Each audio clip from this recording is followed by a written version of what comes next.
Um, my name's NeoJex, and to those of you out on the live stream, welcome. Today's going to be about pick-me-ups, how to just be more energized, more awesome, be able to deal with different things that come your way.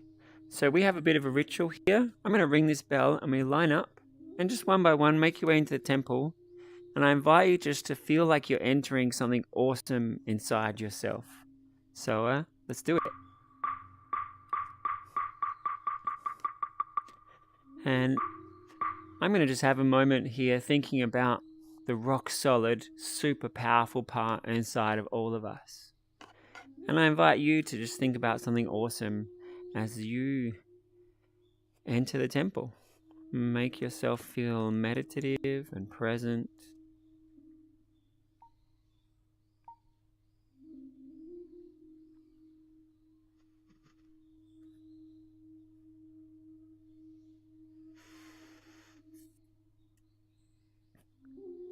Trying to imagine a state of mind that would be most receptive, most empowered, ready to be awesome.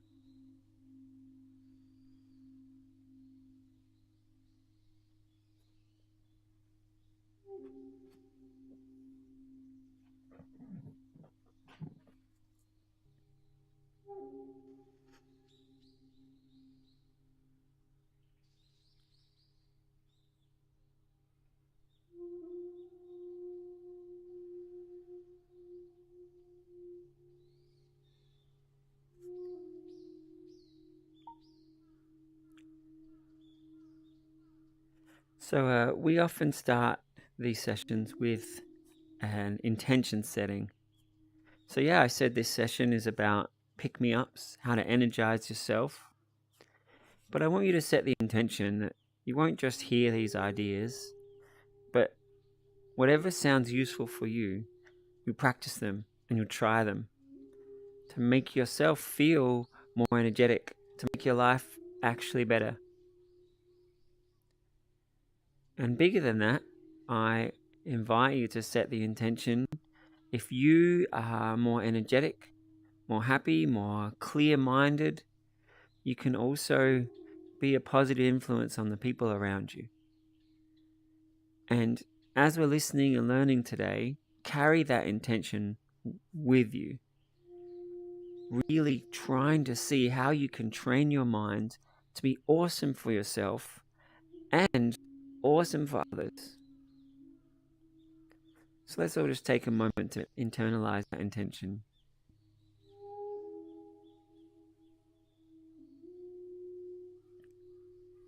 And in fact, every time we learn how to use our mind better, when we learn how to control our thoughts and feelings, it's not just helpful for that skill, but it's helpful for so many other things in your life. You know, if you learn pick-me-ups right now, how to be more energetic, then when you've internalized that, you'll be able to create your own ways to chill out when you need to. Or you'll be able to create your own ways to be patient and loving towards others.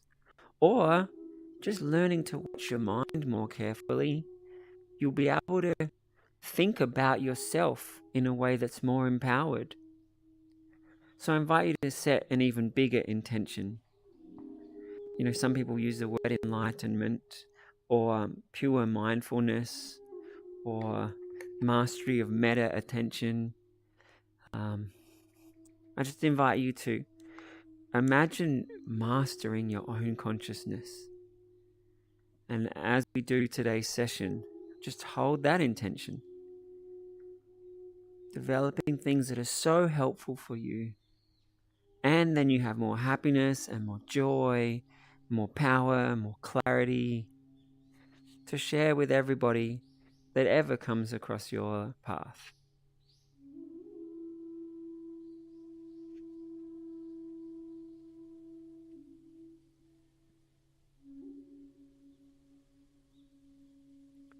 Awesome. Well, welcome everybody. I'm just going to zoom the camera in because it's a little further out than I normally go. How's that? Excellent. And to those of you out there on the live stream, please feel welcome. Jump in, throw a message on any of the platforms. I hope that I'll see them and you'll also feel like you're here, part of the session with us. All right, I'm going to grab a seat now and just take a breath or two just to settle in and become really present.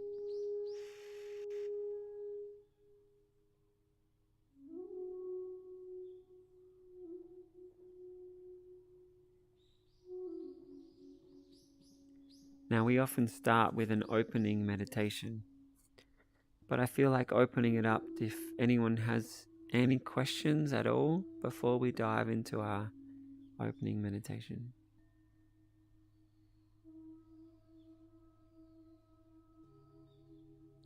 Can I see with a wave or a nod of your head, have people meditated before, even a little?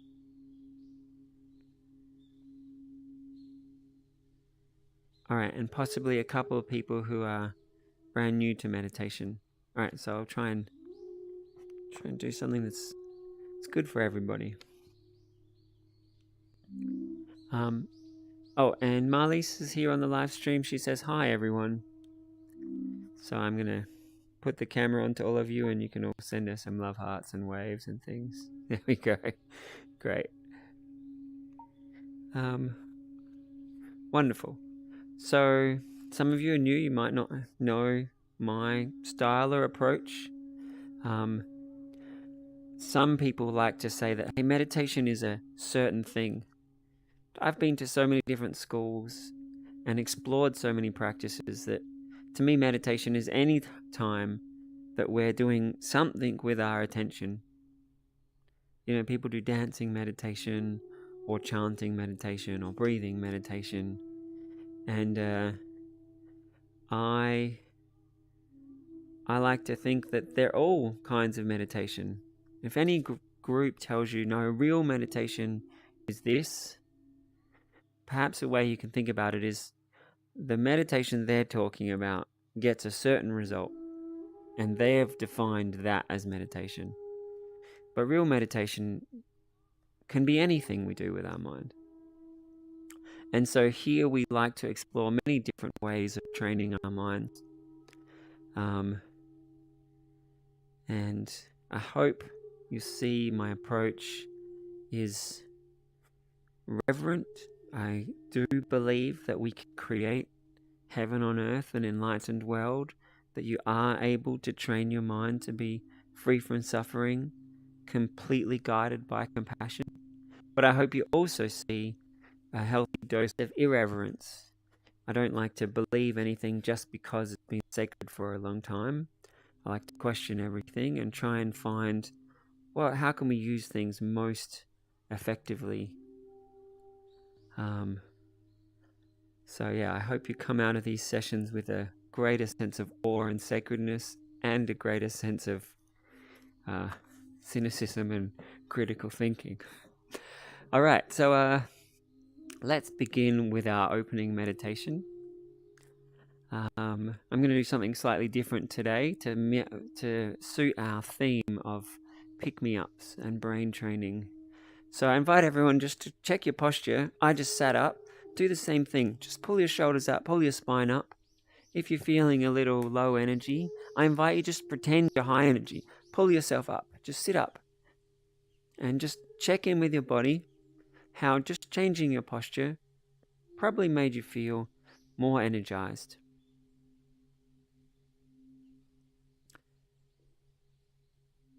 And then do it again. Pull your posture up.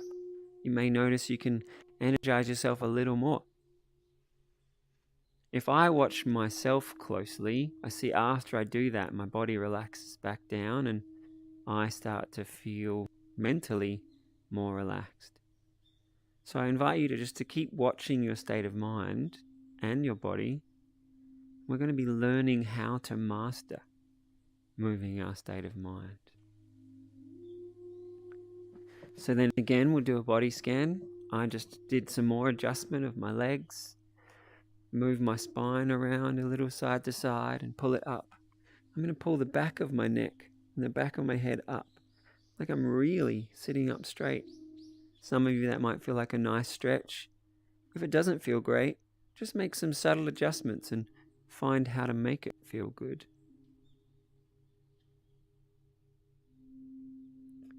And I've now found a posture where I feel like it's going to stay in this energized state. So I invite you to try and find something similar. And to those of you who just joined, we're doing our opening meditation now, but with the theme of pick-me-ups, energizing our mind. So I invite you to also notice your breathing now.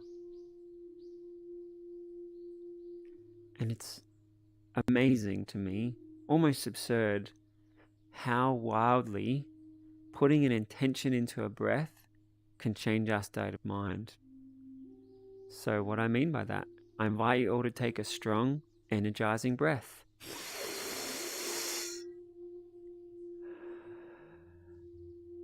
Do it again and open your eyes extra wide and pull your posture up.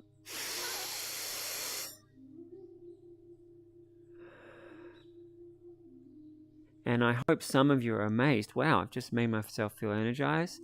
And some of you, or everyone else, is at least feeling, wow, that was a bit energizing. 2 energizing breaths, it works. So I invite you to keep doing that. And you're going to architect, you're going to create the kind of feeling that you want. Take energizing breaths. But perhaps you want to feel stronger. Or perhaps you want to feel more present. Perhaps you want to feel mentally clear.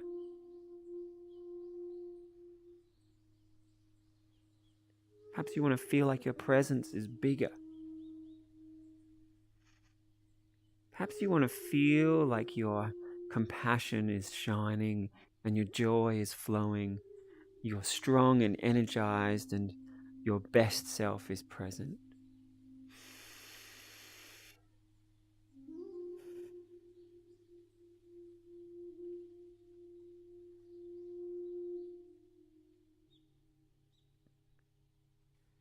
Now we will continue with the meditation, but I just want you to notice that was 2 minutes. Check your posture and energizing breaths. And I invite you to imagine if throughout the day you would practice that. And imagine that crafting that feeling strong or clear-minded, you'll get better and better at making these great feelings. So let's keep taking energizing breaths as you internalize that. Wow, you are really good at making yourself feel present, making yourself feel strong.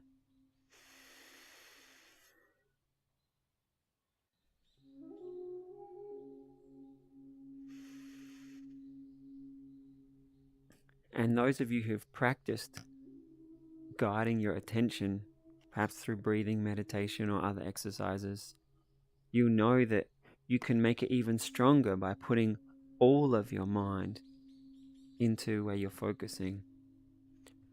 Or you'll notice if a thought says, I can't really, but what about?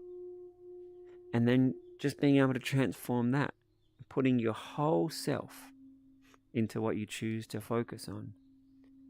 So let's take a few more energizing breaths and imagine your entire self feeling empowered, feeling present.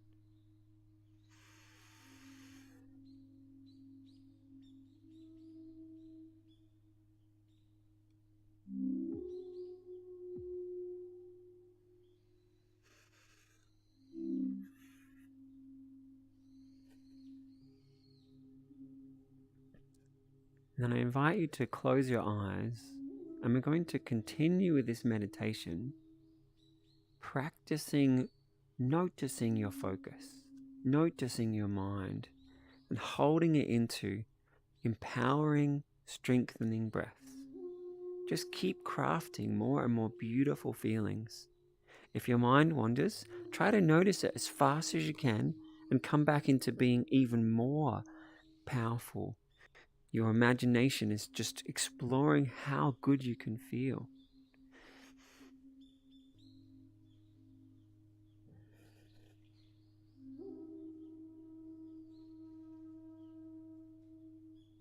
And if you feel like you've hit a threshold, oh, this is as good as I can feel, take a moment to appreciate that. And then just smash straight through that glass ceiling and imagine feeling twice as good. What would it feel like to be feeling so powerful, so alert, so present?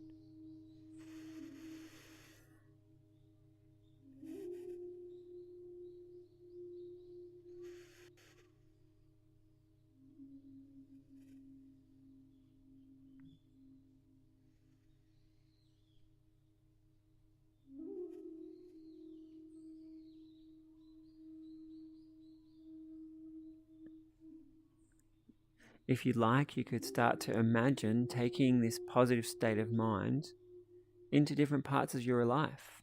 Rehearse feeling energetic and expressive with friends,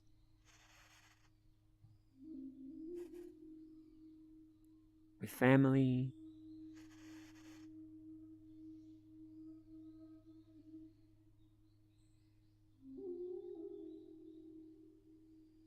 And I'll let you imagine some other parts of your life, perhaps work or study, your artistic endeavors. Wherever you'd like to imagine, just let yourself rehearse being your energized, focused, happy, empowered self.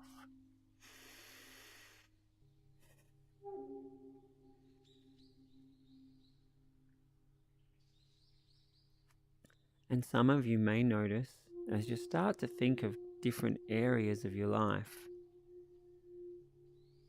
the current patterns of your mind start to be felt. So if there is someone that when you talk to them, it's less energetic. When we've gone to imagine being energetic there, you then have the positive meditation you just made and the old habit, both happening in your consciousness. So I invite you just to keep making your chosen focus more powerful. Let yourself really practice. How good would it feel to be energetic, powerful, speaking to those people? How good would it feel to be your energized self in the morning in your room? How good would it feel to be energized when you think about going to the gym? Wherever you take your imagination, just watch your mind, and whatever you notice as the old patterns, try to just let that go. Imagine it just disappearing, and your new empowered self is just getting better and better.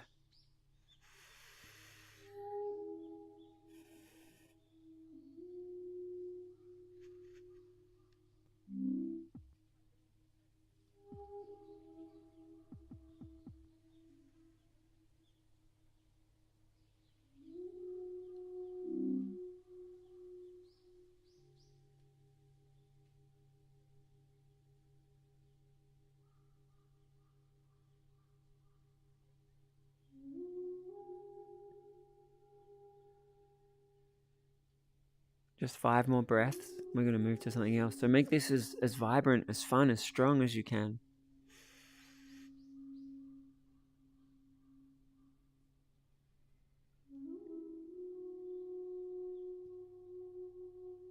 And I hope you're excited to see that you can keep practicing that, and you can keep crafting every part of your life to feel more energized, clearer, stronger.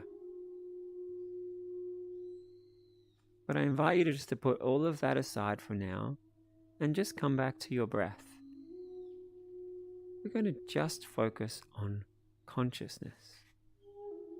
Just noticing yourself right now in this moment. Focus on the breath. Notice being aware. Notice your attention. Notice your breath.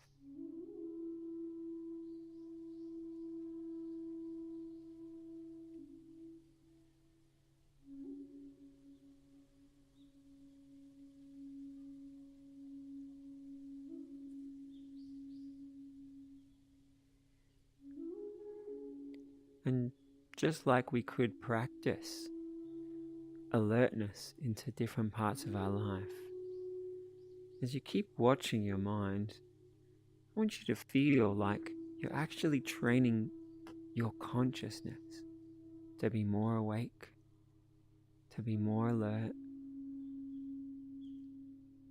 That you, in every moment, is feeling better and better.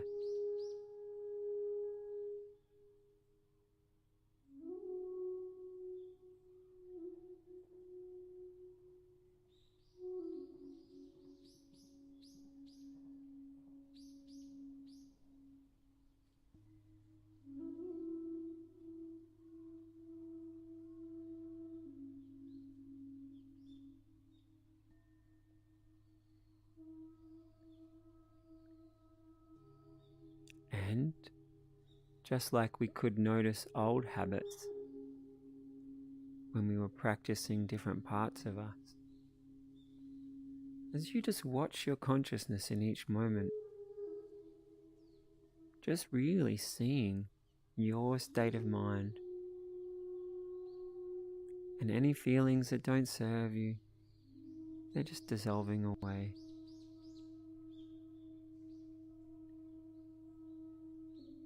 Any ways that your consciousness is that doesn't serve you, it's just disappearing. Just you crafting your awareness in each moment. Use your breath as an anchor.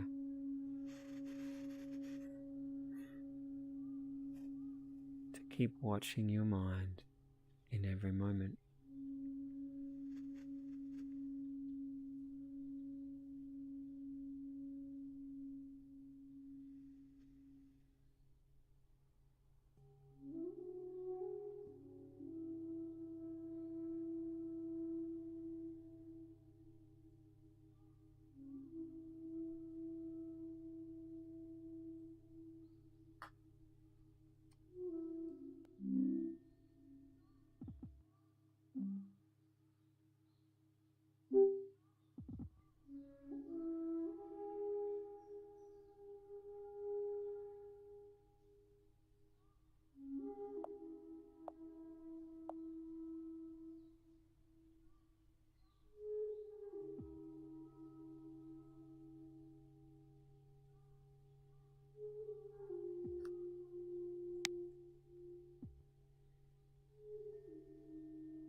Notice everything that's happening in your consciousness right now.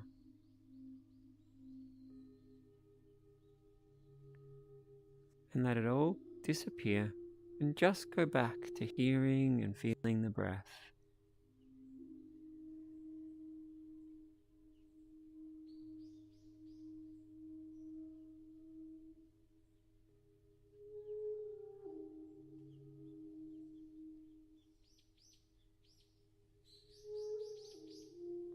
Notice everything that's happening in your consciousness right now. And imagine letting it all go. Watching how to create your concentration more powerfully. Feel your breath coming in and out of the nose. Feel that point where you notice the air flowing the most.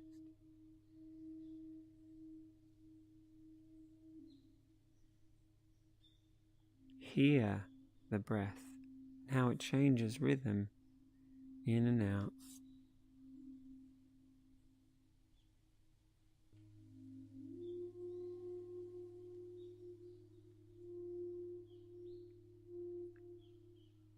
And then just holding your attention there on the breath. No need for any other mental activity. And this anchor, just holding your attention.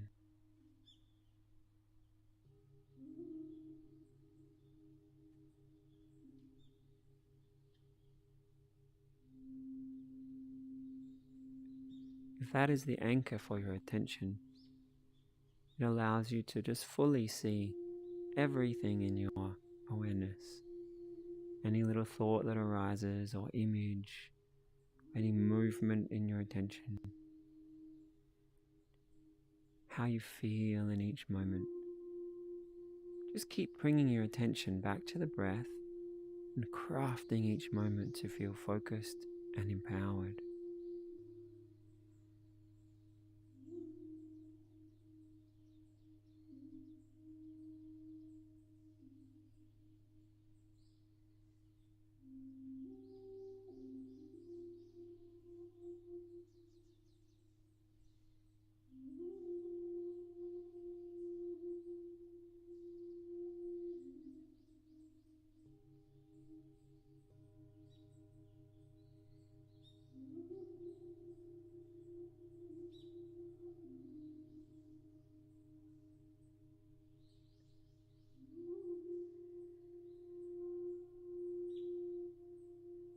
You may like to hear the breath more strongly to catch your attention more fully.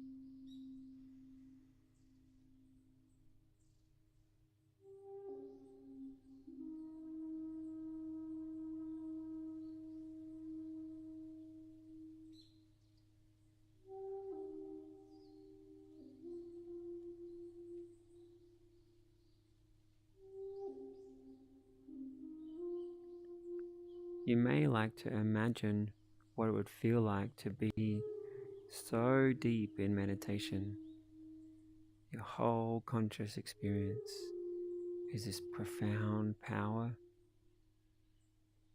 focused on this anchor of the breath.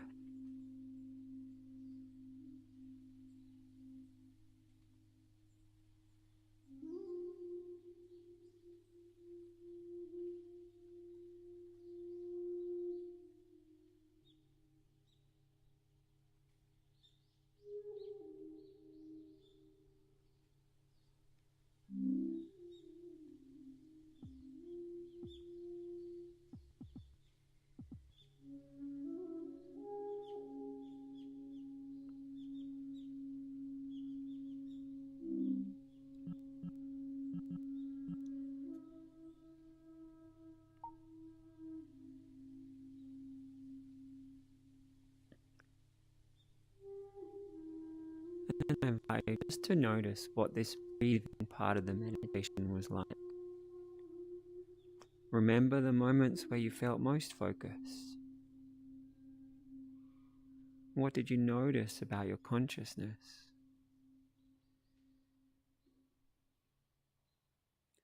What did you learn about guiding your attention?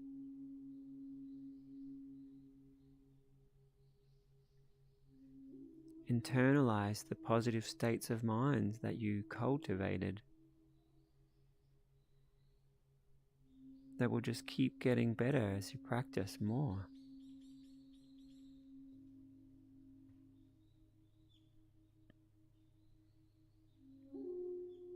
And remember this whole meditation. We started with energizing breaths and posture. So do it again. Lift your posture, take an energizing breath.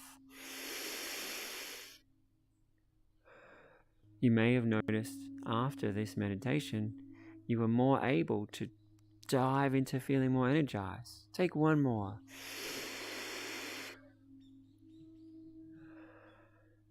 And then we spent time rehearsing, feeling empowered in different parts of our life.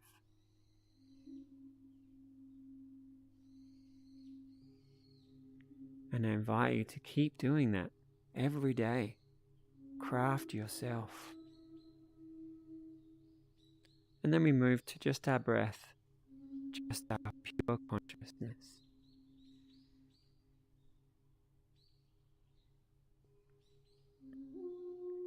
So we'll have just a few more breaths as you just feel and appreciate and enjoy reflecting upon your meditation.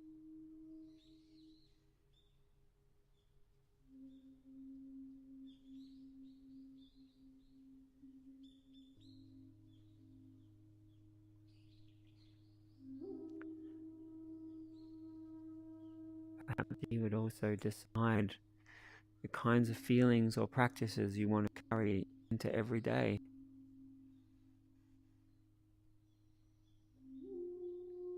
Imagine if you mastered this, every day creating more and more awesome states of mind.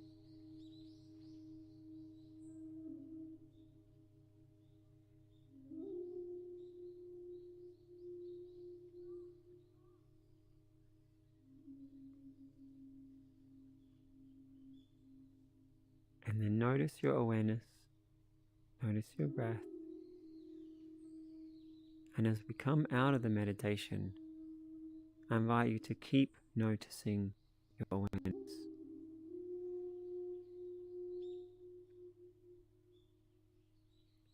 Keep noticing wherever you look or whatever you think.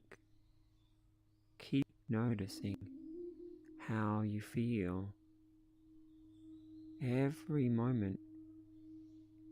When you are aware of your awareness, you can guide it. You can shape how it feels. You can choose to think or focus on the things that help you most. You can choose to let go of the things that don't help you.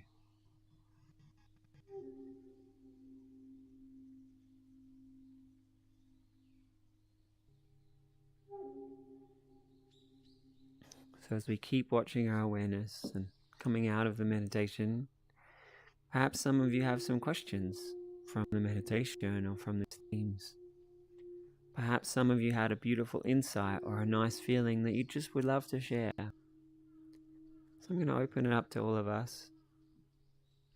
If anyone feels inspired or curious to say something, it's open to all of you now.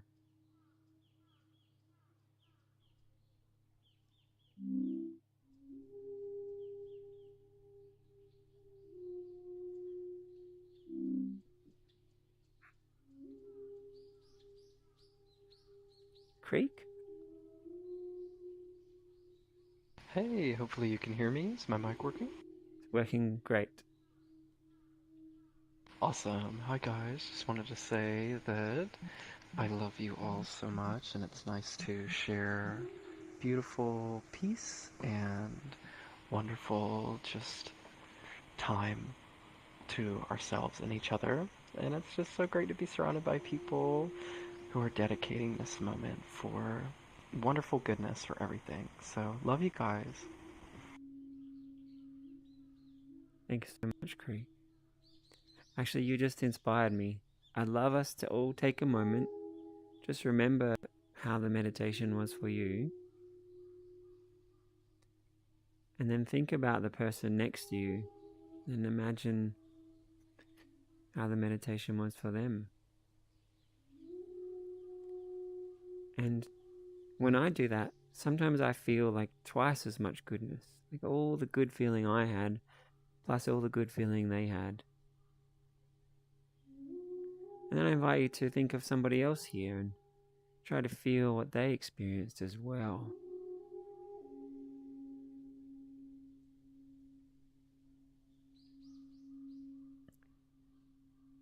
And then imagine everybody here and all of us imagining everybody here.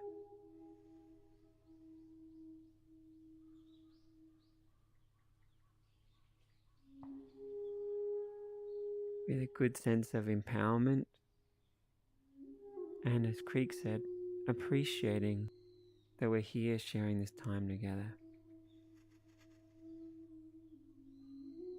Cultivating together. Transforming. Reprogramming, redesigning, enlightening ourselves together.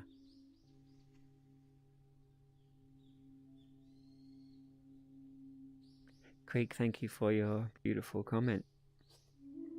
Does anybody else have anything they would like to say or share or ask? And if you're new here, if you have a question where you feel like it might be confrontational, great. I want these sessions to be awesome for you, applied and practical. If you have something, if something amazing happens to you and you're like, oh, it's too far out, I don't want to share that, please share it. Yeah, let's dive in, keep this like real and awesome with each other. And I'm checking those of you on the live stream. If anyone wants to jump in, I'll be checking too.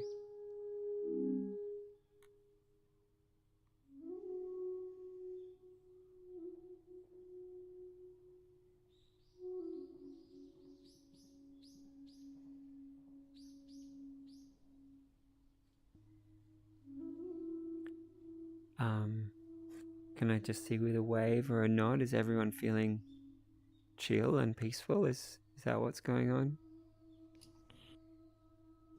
Yep, we got laughs, we got loves, we got people jumping out of their seat. Okay, great. Now, I do have the feeling that some of you have some questions about what I said. By that I mean, is what I said, you're enlightened. Bang, every moment of my life from now on, I'm going to shape it to be awesome, and I know it for sure.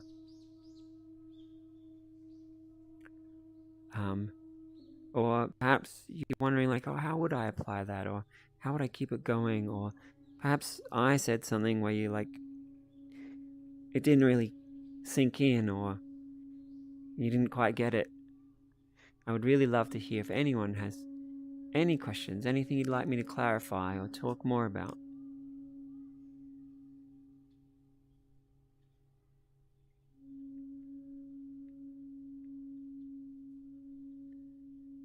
A couple of them are regulars here. You know I want to call on you. I'll give you a moment just to think about it. Creek, yes, please. Sure. So, something I've noticed can be a almost tricky transitional stage is most people, when they're introduced to watching the mind, meditation, there's a difficulty in transforming it from just an observational state into one of cultivation, reprogramming, active engagement. How do we make that practical, sitting down as well, and not just in our lives? It's a great question. So for some people, they don't even get to the point of just observing. Their mind's still doing stuff, and instead of noticing, hey, it's doing stuff, they'll be like, I really am upset about that thing. And I hope we get to the point where we observe, oh, that's activity of the mind. I can let that go. And the reason I say that is because sometimes people try to do reprogramming, but they still have all these other things going on. Like I said, when we first did the energizing breaths and imagined it. And so while they try to do the reprogramming, practicing being loving for all beings, or practicing being peaceful in this circumstance here, they also have the old programs fired up. And so the thing they're practicing is like a mix of both.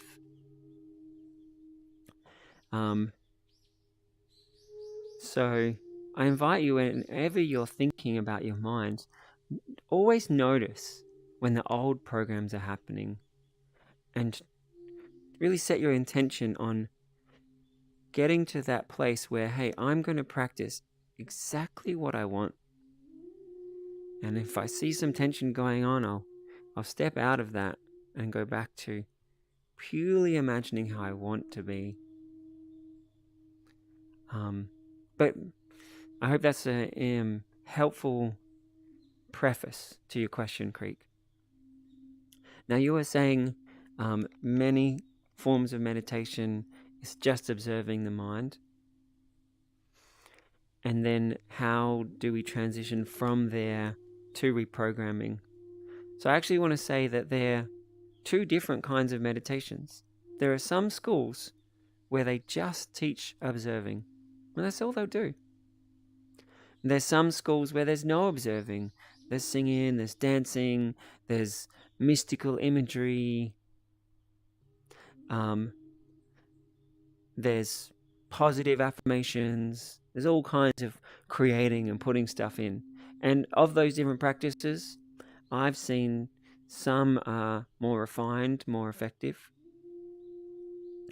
But even the some that I think are like wacky and not quite helpful, maybe there's moments where believing something that's not true but is like wow, kicks you over into a positive feeling that transforms you. So there's positive transformation practices and there's watching your mind practices. But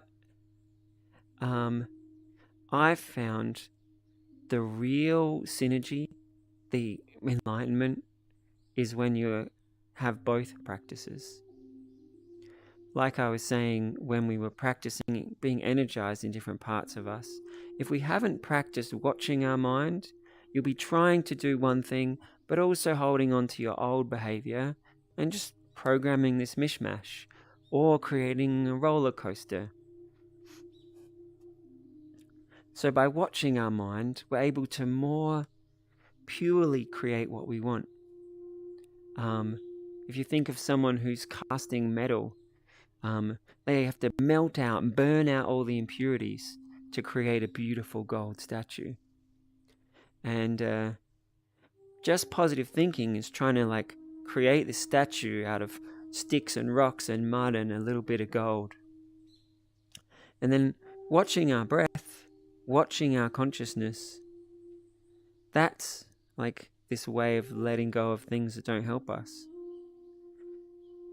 And I've heard people who have had amazing things happen just from watching their breath, or amazing things happen just from breathing.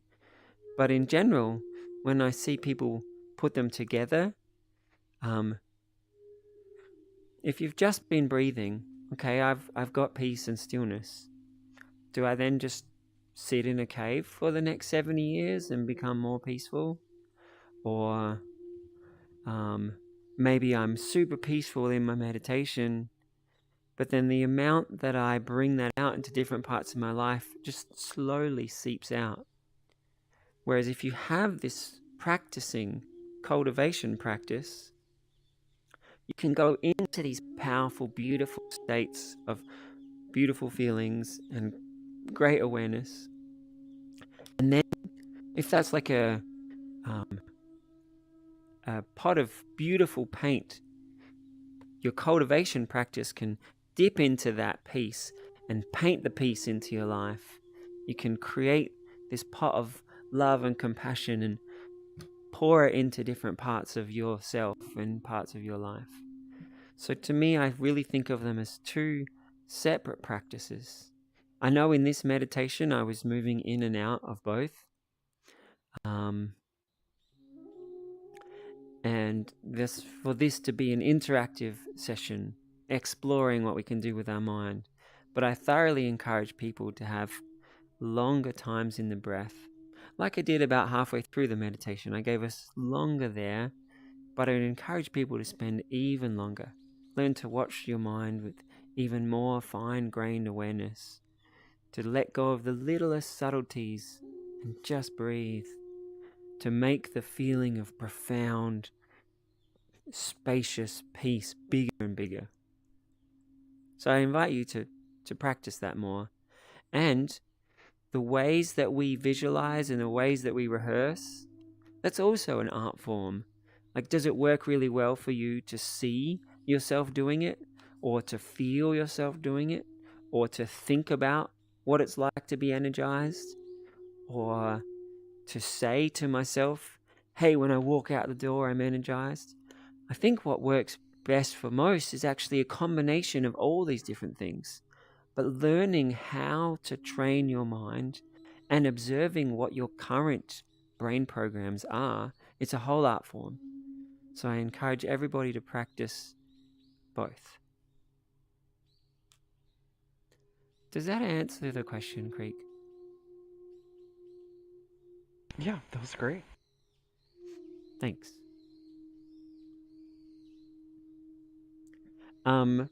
I'd love to see with a wave or a nod, especially to the new people here. Is what I'm saying making sense? Does it sound applicable, useful? Excellent. I hope that I can pump you up or raise the excitement. Me learning how to do these things changed my life more than I can put words in, more than I can put emotion into my voice. It brought me happiness and peace. It completely changed the direction of my life, changed how I relate to everybody. It made me better at sport and school and work and friendships and confidence and how I think and how I learn. It transformed everything. And even describing that doesn't do it justice because, if someone's hurting and then they stop hurting, that's more than words can ever say.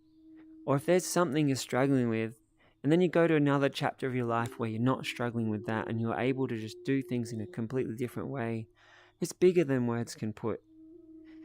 So I want to spark some wow inside of you that mastering your own consciousness it's just profound, and it deserves the love and the attention and the nurturing every day as a gift to yourself. Take an energizing breath and feel great. Do that throughout the day and feel great throughout the day. Give that as a gift to other people.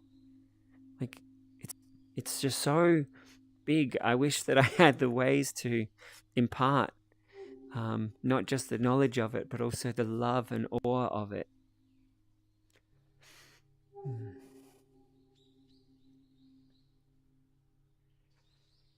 Whew. I'm just going to take a few breaths. Hopefully let that sink in a little bit. Check the live stream.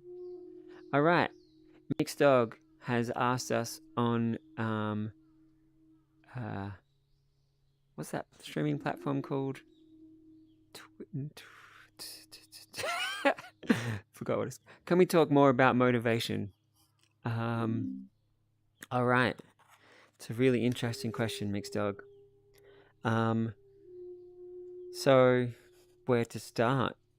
There's motivations, as in what are the ideas that are important to you.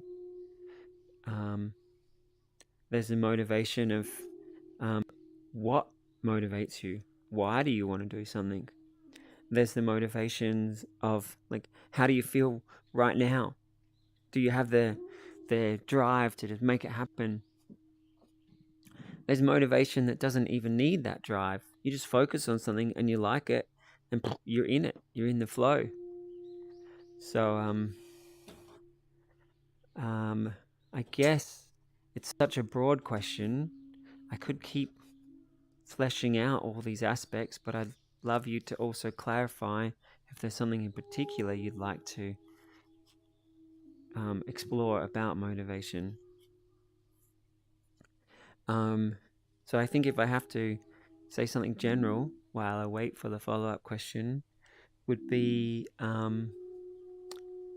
think the world would be a really amazing place if everybody asked themselves, what would be the best motivations for everybody? What kind of culture or world do I want to make? What would be the best thing I could do for everyone? Which of my dreams is worth giving to the world? Or perhaps what projects are happening out there in the world that are so good and so important that it's worth putting my time and my creativity and my love into? So I think that's probably the main thing that comes to my mind with motivation, is asking ourselves, What's actually the really important motivation? And what I was just saying, I guess, was guided by my values, imagining a world that's great for everybody, that has like intellectual flourishing and truth flourishing. If they're not your core values, I invite you to still ask that question. What would be the ideal motivation? What would be your dream world? You start moving towards your dream world and working with the people who are heading in a similar direction. You've enriched the world for everybody. Okay, I'm going to check if there's a follow-up. Motivation as in to keep doing what I love. Cool, thanks for the clarification. So there's, I hope, a time when we're doing things that we love and the idea of motivation doesn't even come up. We just love it. We do it because it's fun. If there's nothing else you'd want to be doing, if there's other distractions and stuff come up, you don't want to do them because you just love this thing. Can I see your nod? People know there's been times where you just really want to do something. I hope those of you who didn't nod, you can remember there's lots of things that you just want to do. You just do them automatically. And then there's times where our want or our focus kind of goes to other stuff. And this thing that you want to do that you think's important isn't getting the emotional oomph that you want it to have.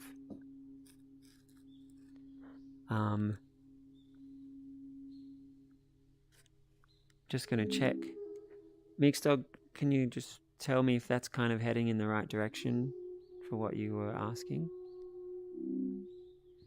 While I wait for his answer, I hope from what I just said, and given the context of our meditation today, giving it that emotional oomph, loving it, being excited about it, it's actually something you can meditate on.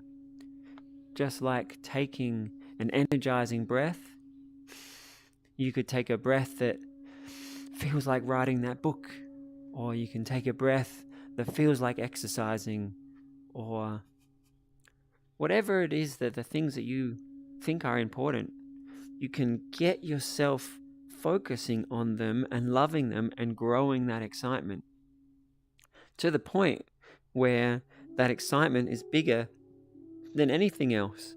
So it's captured your whole attention.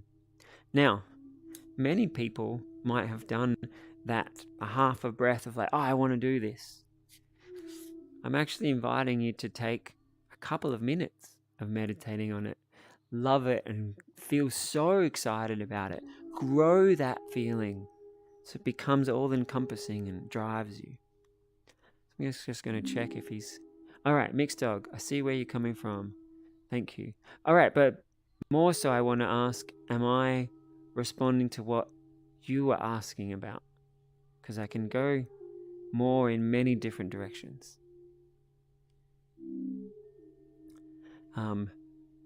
So I just saw a bunch more people have joined the live stream. Today we've done a meditation about creating energy, pick-me-ups, taking an energizing breath. Let's all do it right now, just to get in the same page. Take a strong, energizing breath. So we had our meditation where we took many of them and then we crafted it to feel strong and focused or clear, and I invited people to craft the state of mind that helped them. And then to imagine taking that, or practice taking those states of minds out into different parts of our life. All right, so Mixed Dog, let me know. So other thoughts around motivation. This could also apply to your meditation and cultivation practice, is to go deeper into what are the things behind the motivation. Language is sloppy. Some people would say it as like, what are your motivations for doing the things you want to do? So, for example, with meditation, if you spend time thinking about ending suffering, creating yourself as a mind that is pure peace, like calm is the worst feeling you have. Everything else is something you've created on top of calm. Or if you spend time thinking about a world where everyone is kind and that you want to become that kind of person, because then your interactions with people will be more enjoyable and you'll have a positive influence on people and make their lives better, and you'll make people happy that you've never even met because some of your kindness got passed on. Thinking about why you want to do something can just grow that motivation.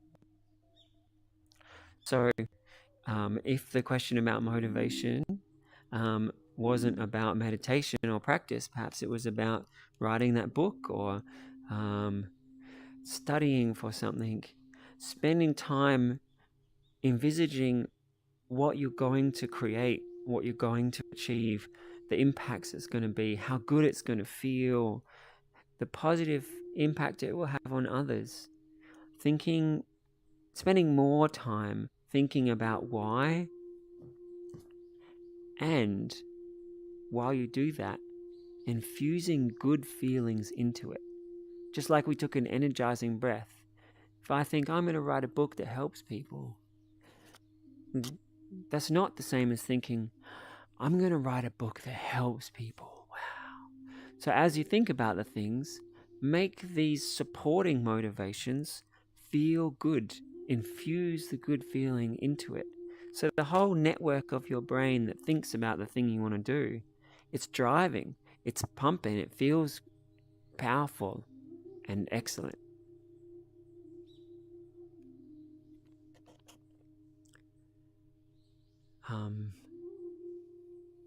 So I've covered a little bit about getting into that state right now, and a little bit about building the motivations for why you do things. Another thing that a lot of successful people say is that it can be important to develop a habit that does the thing you want to do regardless of how you feel. So if it was exercise, if you get up and exercise every morning as the first thing you do, there's not even time to think about, do I feel like exercising? You just get up and do it. And even if you do just a little bit every day, if you keep doing that, and that's just part of your life, you're going to be fit. You're going to feel strong. You're probably going to live longer. I know many authors who say that every day they have to write at least one word. They have to put the pen on the paper and write one word. And just by doing that every day, often sentences will start to flow.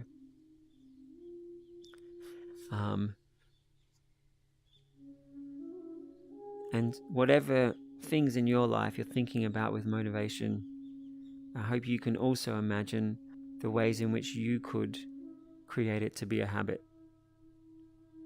Perhaps every morning after you exercise, you sit and meditate. Perhaps you meditate before your meals. Perhaps every Tuesday and Thursday you do a kindness meditation.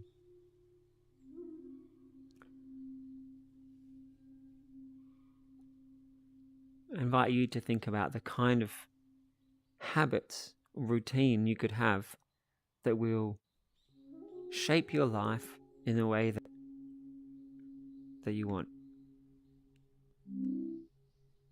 All right, Mixed Dogs responded. Okay, they agree. They need to think about how their goals will impact others. Excellent. Yeah, I think that's a great thing, and that can also help us shape our goals. What do we really want to achieve, not just in relation to ourselves, but in relation to our community or into the wider world? All right, and Zara Rin sends a purple heart to all of you. So great to have you here. All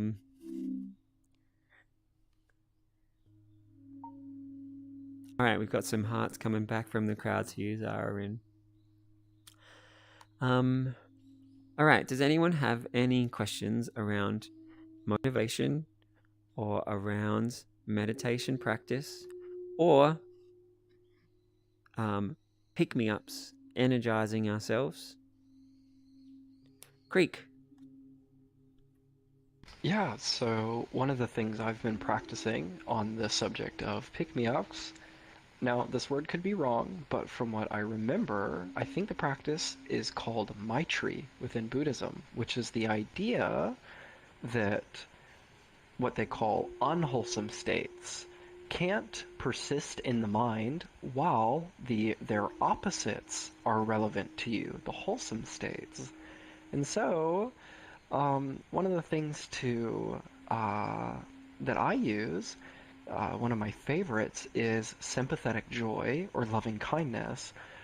Taking a moment to reflect on things that are very easy for me to just jump right into loving kindness with, whether it's wonderful interactions that I've had with my family, or even just perceiving the sort of impermanent gift of little moments, right? You look at the ground and there's like a little bug having a whole little journey. That's really fun for me. And in doing that, it's like a wave of energy washes through me. One of the unwholesome states that they talk about is stagnation, which is something that I found is very prevalent in my life.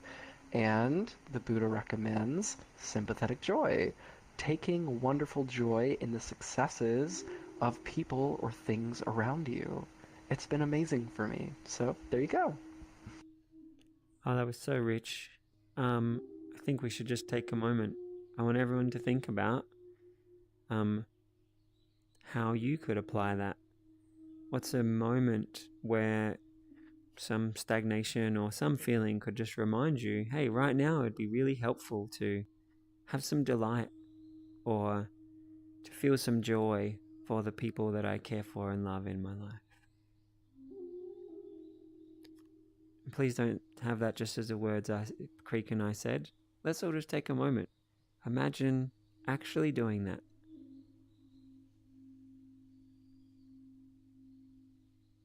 Yeah, it can feel a little weird to feel like you're gonna force a smile, but I wouldn't want you to think of it as forcing a smile.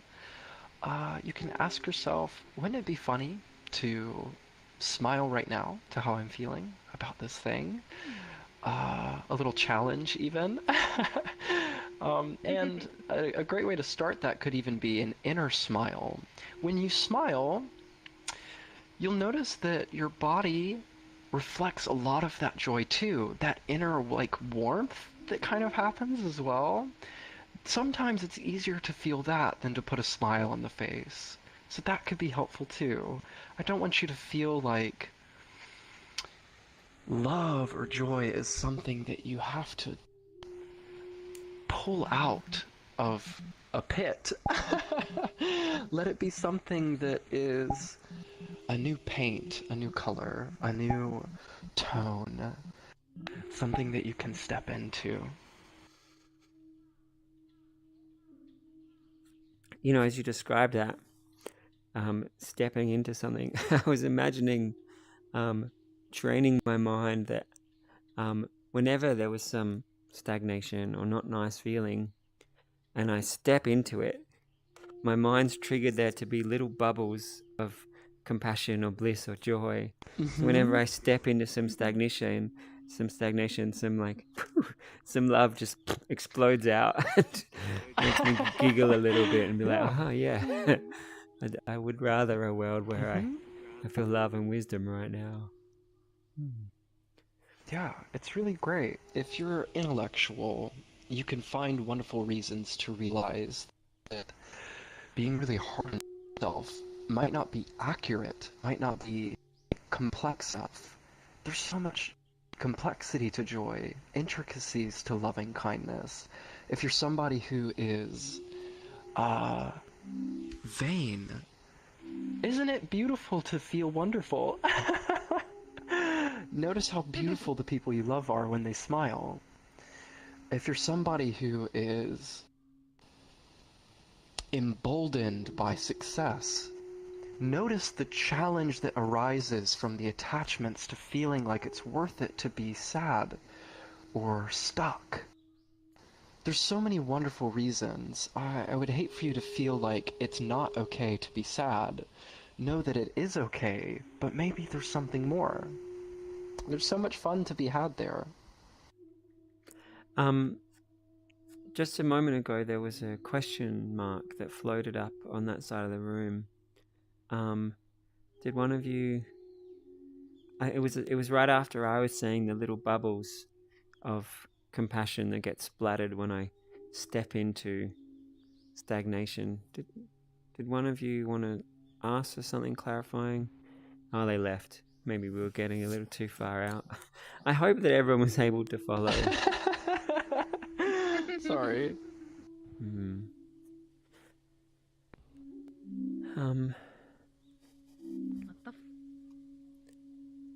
Creek, I'm curious. You said it's okay to be sad and there's fun to be had there.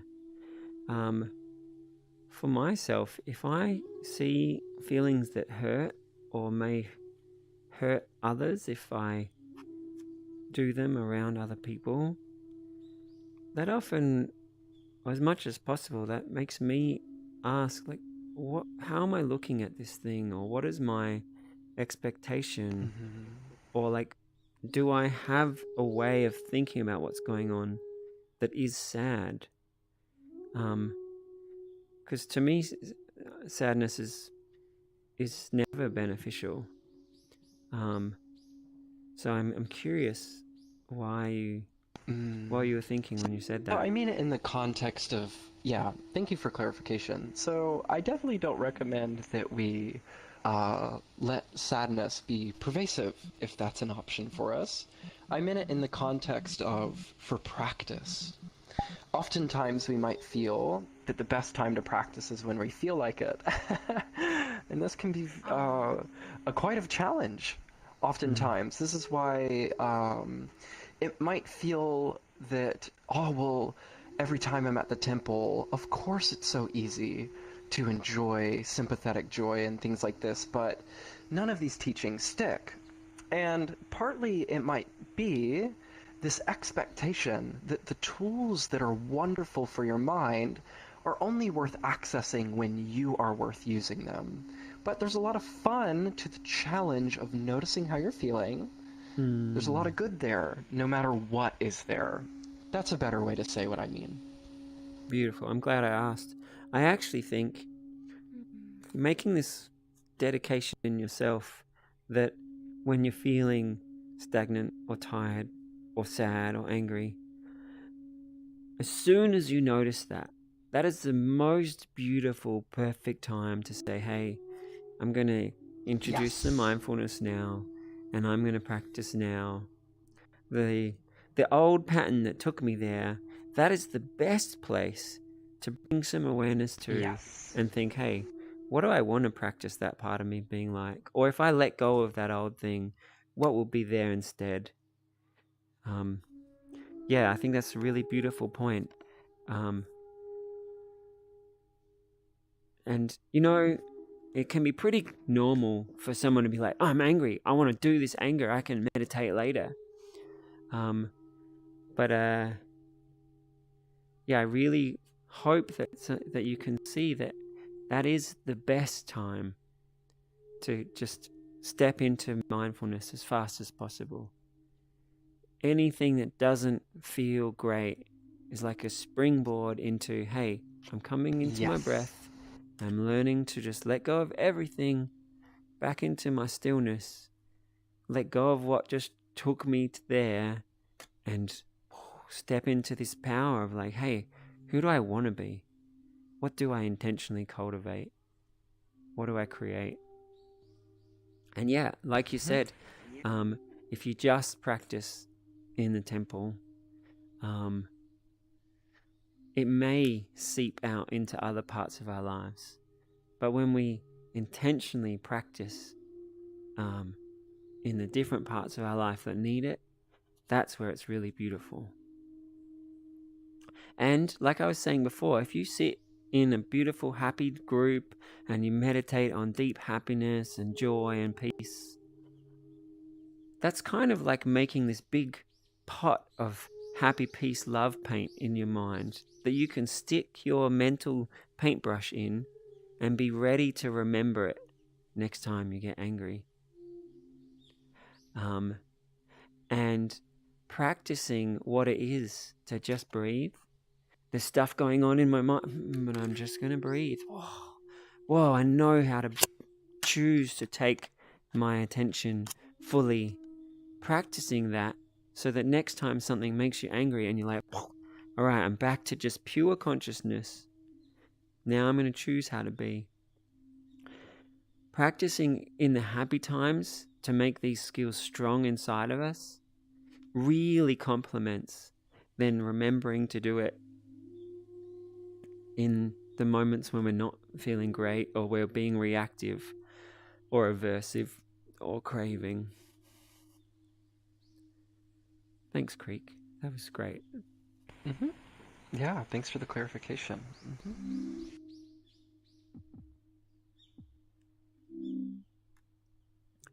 All right. So, Pops, are you here? Yeah. I meant popcorn in front of you, not Fluffy Puppy. My bad. My bad. You're Fluffy to me, but I guess you could be Pups. All right.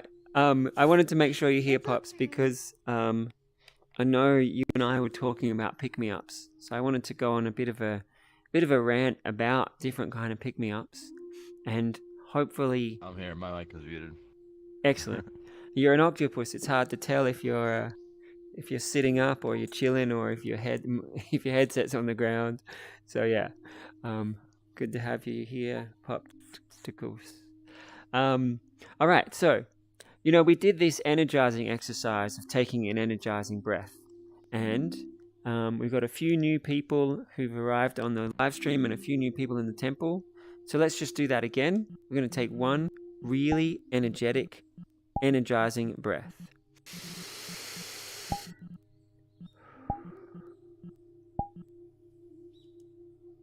Take another one.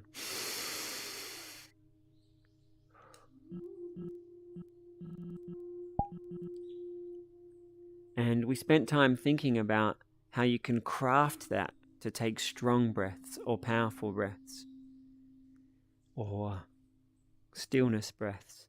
So as I talk about other practical pick-me-ups, I want you to also think about consciously doing them. So for example, the first one I'm going to talk about is if you notice you need some energy, jump up and do 20 star jumps, or I think Americans call them jumping jacks, where you just jump up and down and throw your arms up and down, your feet in and out. If you combine that with also thinking what it's like to be super energized, the body pumping kind of drives your meditation up into being more energized. I guess I can unplug my wired in. I'm going to jump up and do it.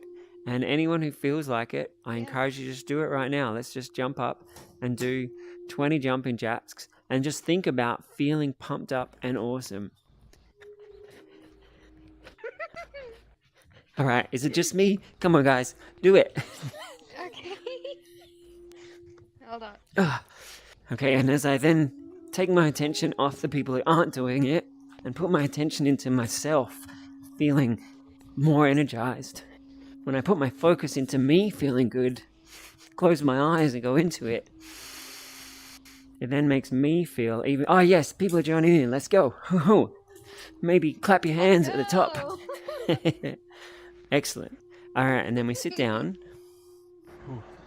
And I just invite everybody to think that, what was that, 30 seconds?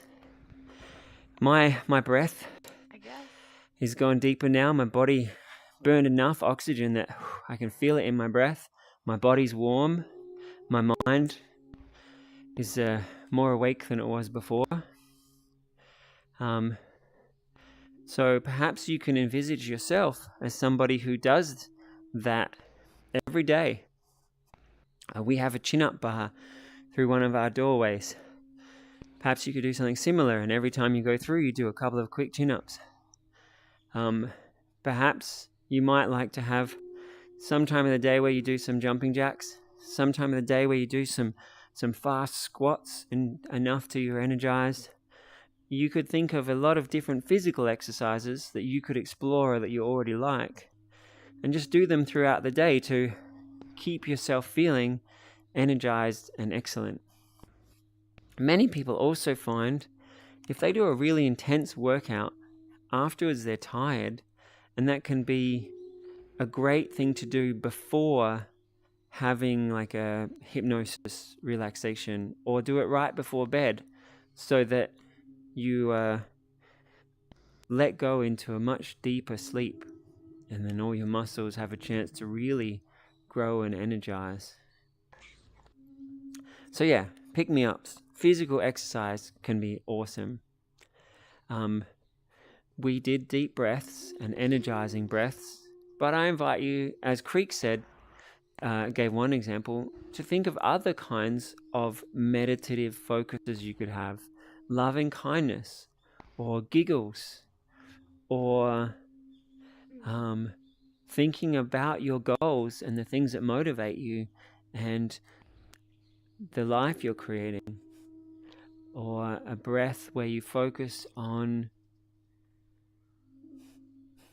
exploring any kind of feeling. You know, what about if you tried to feel feelings that we don't even have words for? One or two breaths, you might not do that. You might start doing a bit of happiness and a bit of excitement, a bit of laughter, but then a few breaths more and you'll be out into just exploring a new palette of feelings. I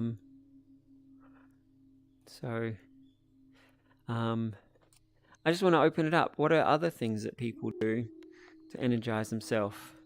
I'm going to keep sharing some, but jump in if you can think of any. One thing I've seen is really helpful is to eat an apple and enjoy the crispness of it. Thinking of yourself feeling crisp and energized as you do. Drinking water, I find, often energizes and clarifies my mind. Something that may be counterintuitive is breathing meditation, not as an energizing meditation, but just the stillness. Give your mind a 5-minute rest so you come back out much clearer and more able to bring whatever feeling or focus you'd like to bring.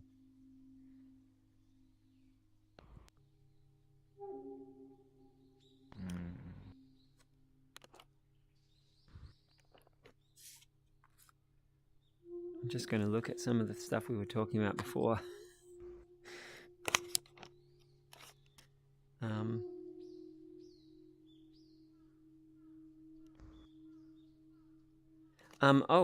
Pops, you and I were talking about things like crosswords and Rubik's Cubes. Yeah. Some people find them energizing. I've also seen some people, some of my relatives, thought that doing some of those exercises a lot was really good for their mind. But it seems to me like it was actually not good that they did that so much. Rather than learning new things, they just got really good at Sudoku. And so there was no new learning there. It was just this rote behavior. So if you're going to have mind exercises, I invite you to always try different things. But I also invite you to ask, like, the kind of skills that you're learning, doing certain puzzles really only help you be better at those puzzles. So perhaps you might want to come up with little games that give you the kind of skills that you want. Maybe you want to give a little challenge to yourself. What can you create? What's a 3D character you could make in 2 minutes? And give yourself little games, little challenges, or other kinds of skills you want to have. Give yourself little game versions of them that you do just for fun, every now and then. Yeah, that's one of my thoughts around those kind of exercises. I guess it makes sense because they have the coding websites where you literally go from programming language to programming language, making little demo programs. Those are pretty cool. I guess that puts your brain into different categories of thinking, like, oh, how do I have to be flexible or adaptive to use this sort of language to tell the computer what I want it to do? Absolutely. And there are sites where you'll make little demo programs. There are sites where you have to solve a certain kind of puzzle, like write an algorithm that would solve this kind of thing, or write an algorithm that would solve that kind of thing. So yeah, trying different approaches, or perhaps people here aren't interested in programming. Perhaps you want to give yourself little art projects to do, or perhaps you want to call a friend or a family member and set yourself a goal to give them 2 minutes of love or 2 minutes of laughter, or giving yourself little challenges where you're going to just give as much creativity and fun into the exercise as you can. That's definitely something that can pick you up, make you feel good, and enrich you. We were also talking about nutrition. So I encourage everybody to try and eat more salads, and perhaps have a multivitamin that you take.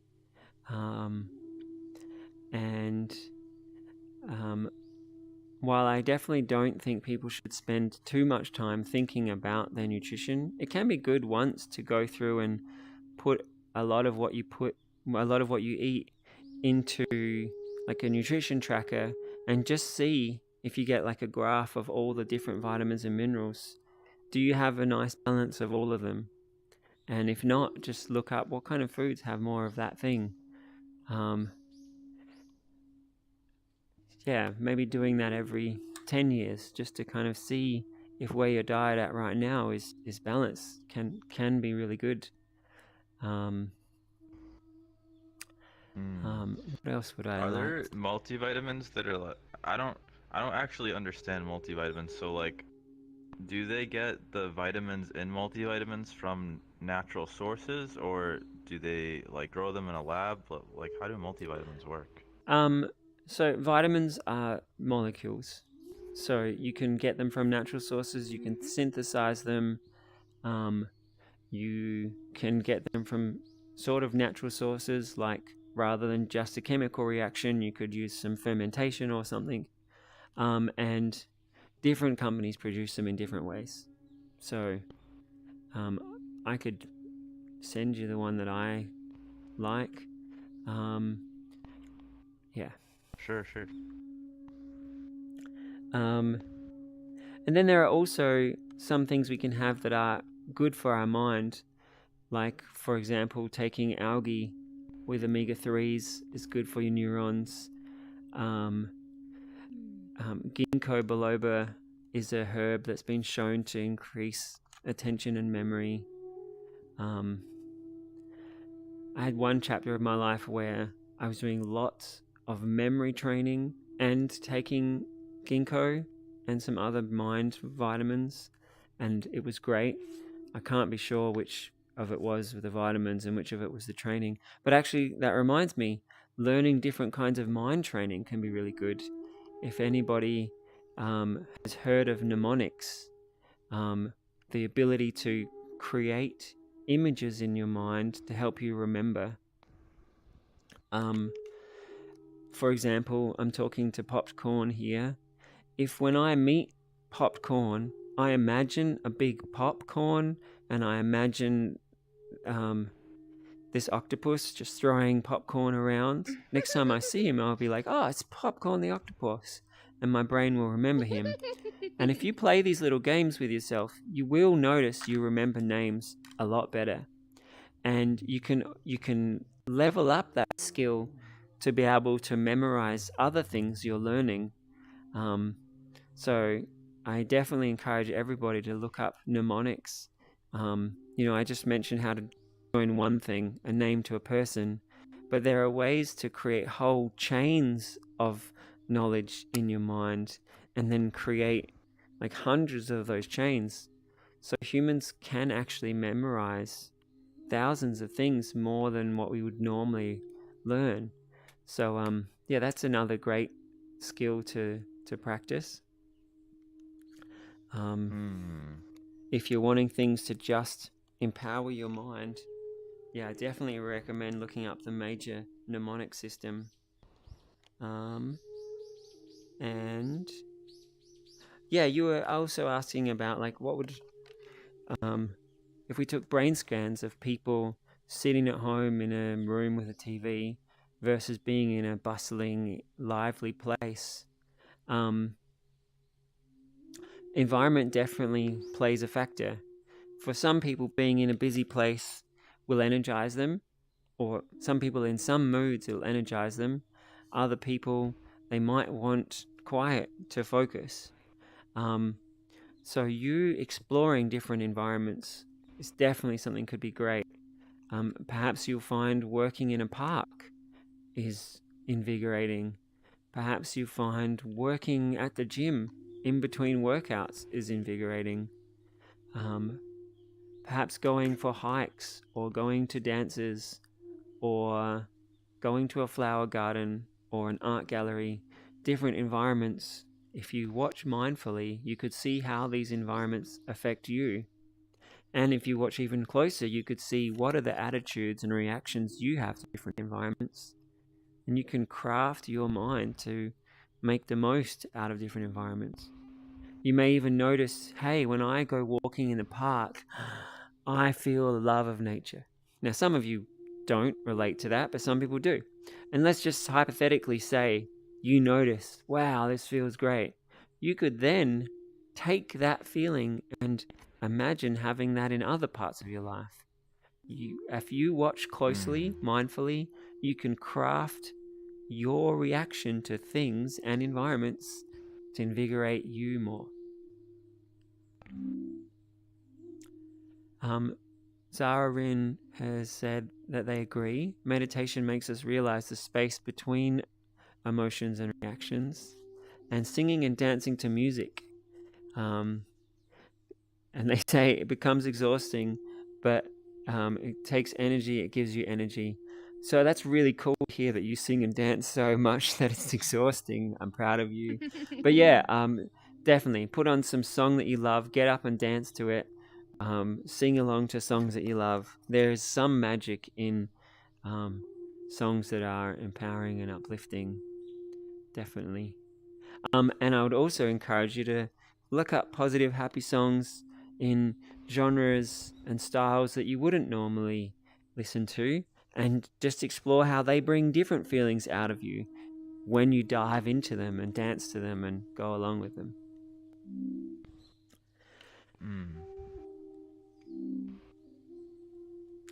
Now, I just want to take a moment.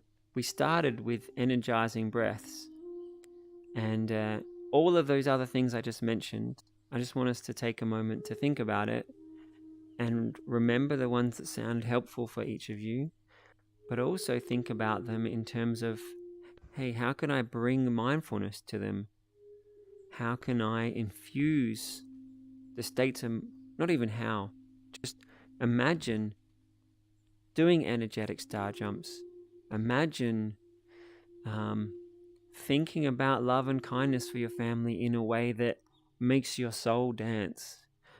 Like, consciously train yourself with the way of doing these positive things to get awesome results.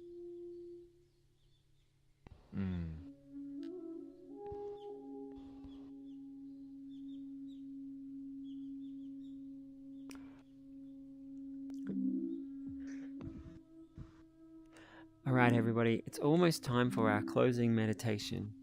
So, are there any really pressing last questions or thoughts?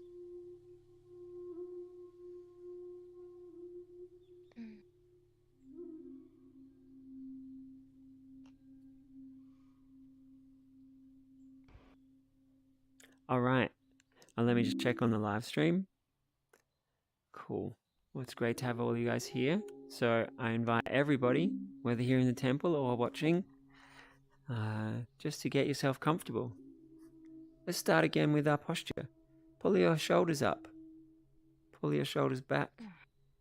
Take a really deep, invigorating breath.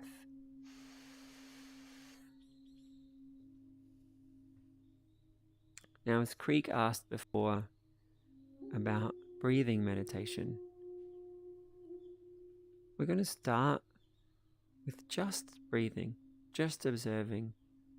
It's a rest for our mind. We're then going to couple that with energizing and picking ourselves up to invigorate our ability to craft who we are. So I invite you just to bring your attention to the breath and watch how you do it.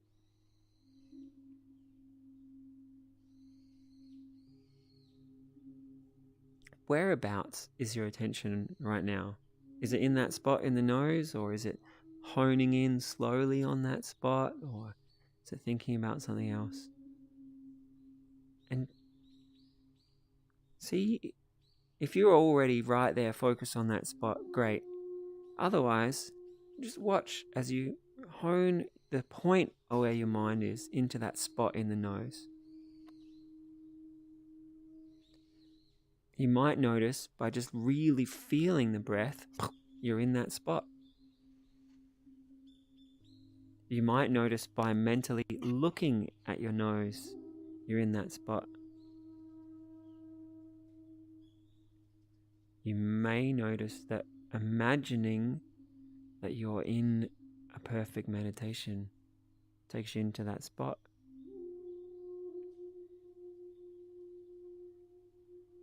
Trying and learning how to guide your focus.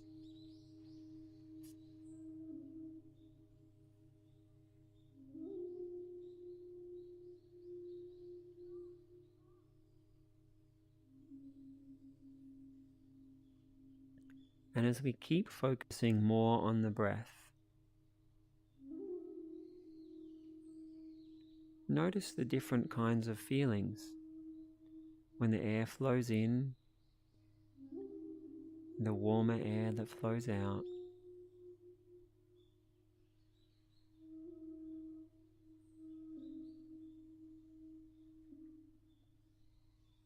Maybe you can notice the difference between the smell as the air comes in and when the air goes out.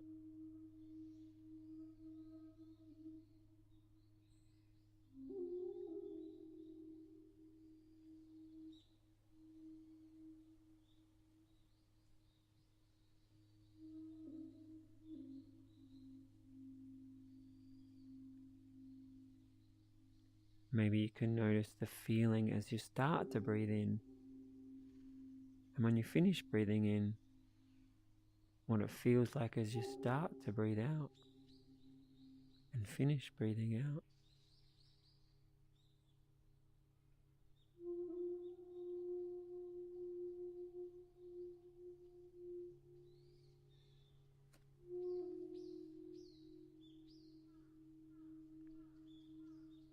You can also notice how your body feels.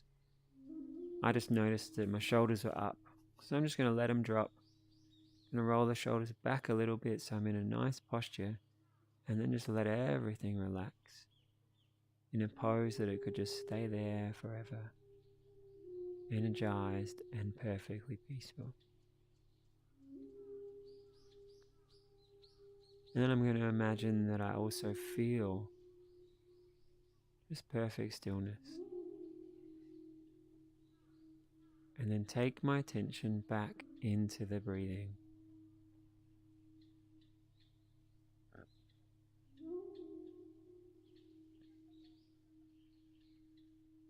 Watch how you get more and more focused into that spot, feeling all the qualities, hearing each moment of the breath.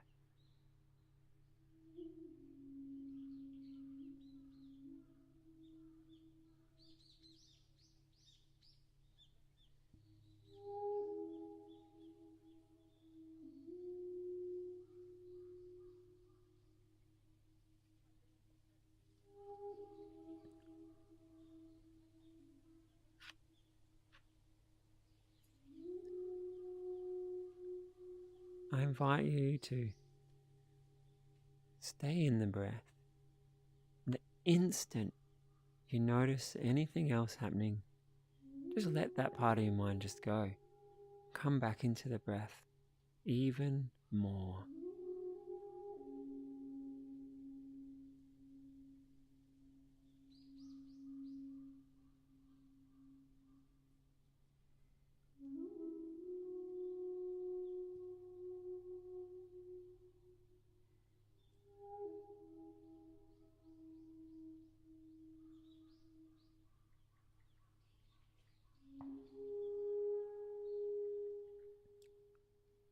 Feel the gentle rise and fall of the breath. And imagine your whole brain was all in sync. Every part of you was just resting in the rise and fall of the breath.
Imagine an even deeper stillness. Whatever little activity is in the mind just all disappears. Your whole self is just fully in the breath.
Even if beautiful things arise, insights or transformation, just know so much goodness is happening in the stillness and the peace inside you. Keep your focus on the breath.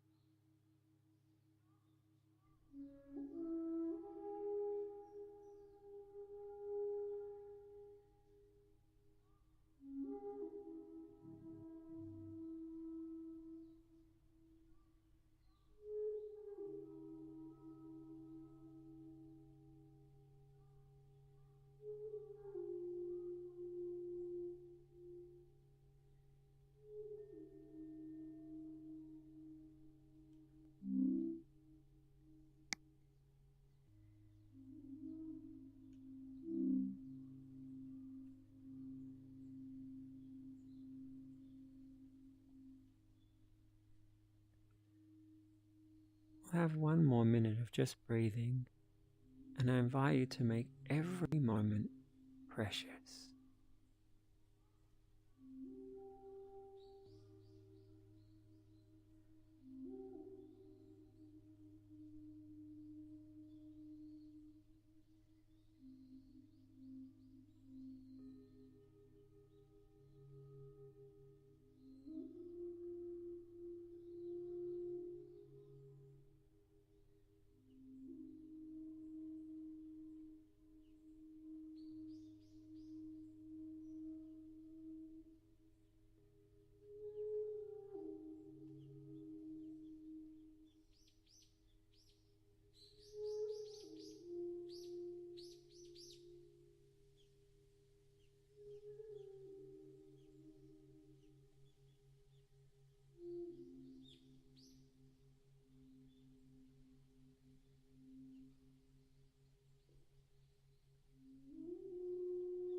And then I invite you just to notice the state of mind that you've cultivated.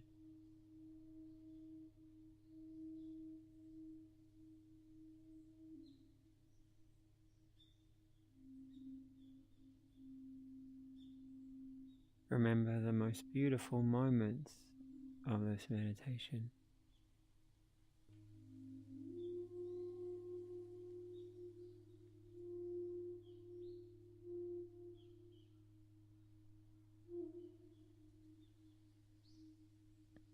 I like to imagine that my inner core is this peace.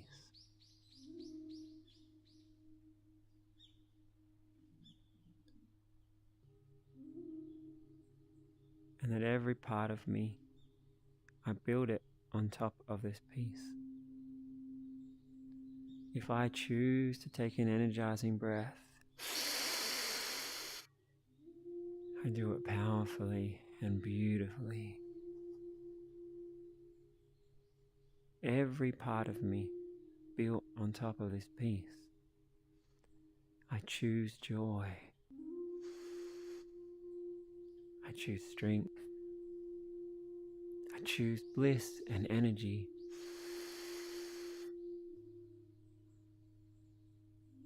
I choose kindness and warmth and giggles and joy.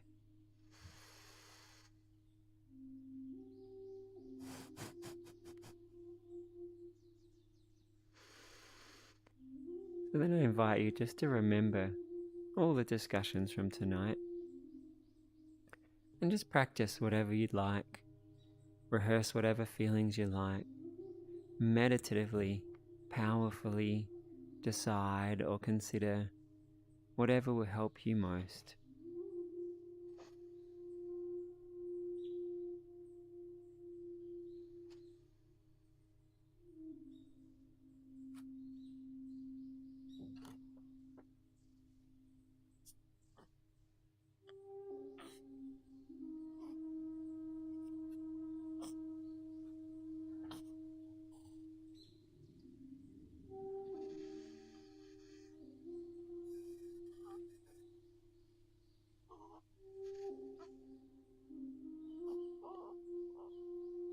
Guide your own meditation.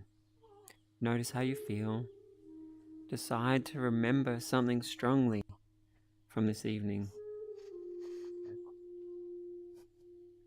And when you've picked one thing, practice it, feel it, decide it.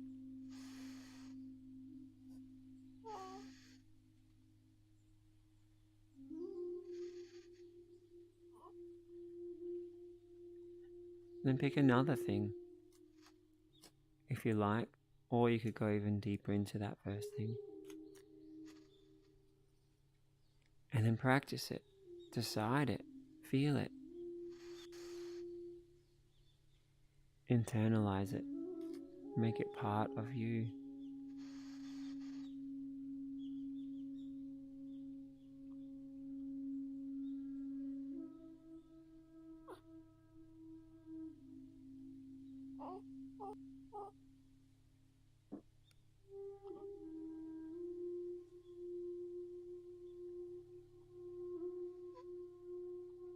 Perhaps there was a perspective or an insight that could become part of every moment, part of how you think about yourself, part of how you think about consciousness and others, part of how you guide every thought and every moment.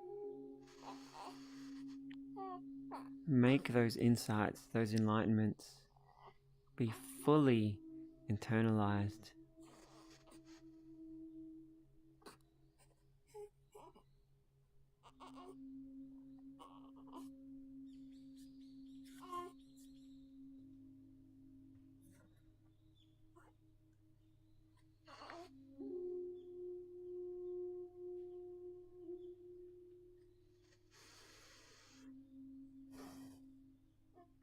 Take an energizing breath. Take a more energizing breath.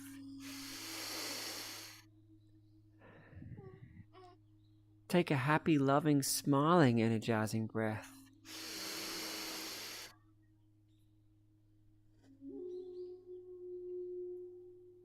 craft your consciousness.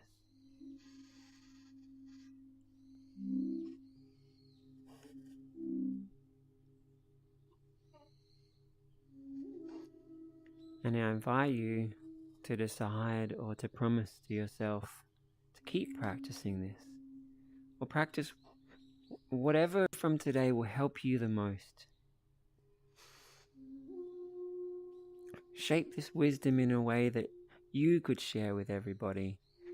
Make it your own. Make it awesome.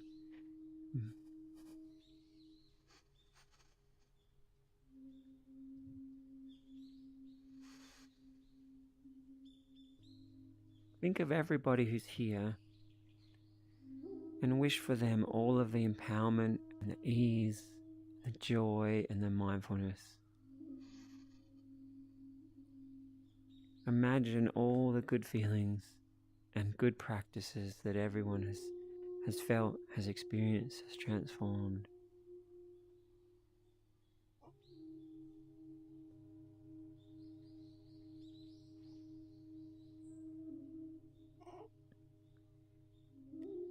Be grateful that you've given yourself a gift.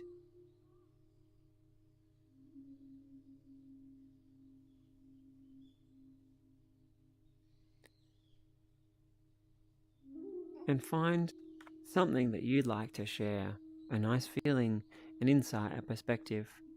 Maybe it's just a word or a nice sound, maybe a sentence. Just something you'd like to share from what you took from today that you'd like to share with everybody, or you'd like to declare it to yourself. And when anyone feels ready to share something, please, I invite you to share.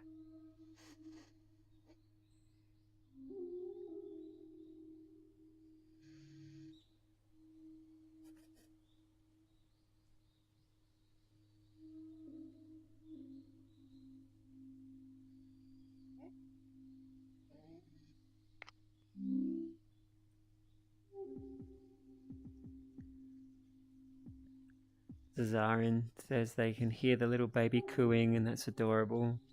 So hello to little Neojex. So I just invite everybody to just cherish and care for the little adorable part of you. Every word, every moment, be kind and nurturing to yourself.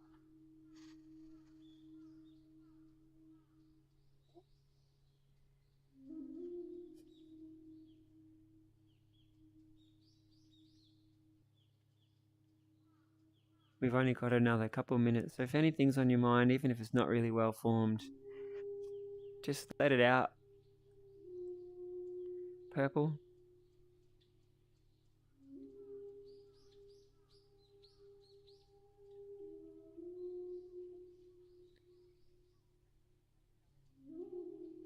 Bootylicious, it looks like you've got something you want to say. Oh no, I'm okay. I was just looking around. Fluffy? Yeah, I actually do have something I really wanted to share.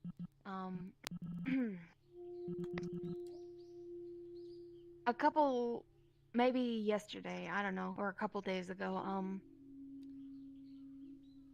I got incredibly, like, stressed and angry at myself. I just wanted to cry. And it was during a lecture that my mother was giving me and my siblings, obviously, and